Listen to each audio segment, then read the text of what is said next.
আমি এমপি হিসাবে যা বরাদ্দ পাই সব আমি ফেসবুকে দিয়ে দিই। এই প্রথম ইন দ্য হিস্ট্রি।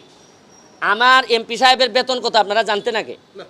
এই যে আমি যে 1,72,000 বেতন পাই মাসে, এটা আপনারা প্রথম জানছেন। আমার এলাকায় 50 বছরের ইতিহাসে কোনো এমপি বলেন নাই যে ঈদের সময় যে জননেত্রী শেখ হাসিনা যে কিছু উপহার পাঠান, শাড়ি, এখন 500-700 শাড়ি পাঠাইছেন উনি। তা এই এমপি সাহেব কি দেখছেন যে ঘরে ঘরে গিয়া কি কেউ শাড়ি দেয়?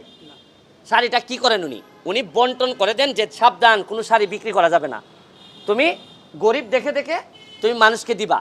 এখন আমার যারা বন্টন করছেন এর মধ্যে একজন প্রতিনিধি, উনি আমার বন্ধুর বউ উনি গরিব বিবেচনায় দিয়ে দিছেন।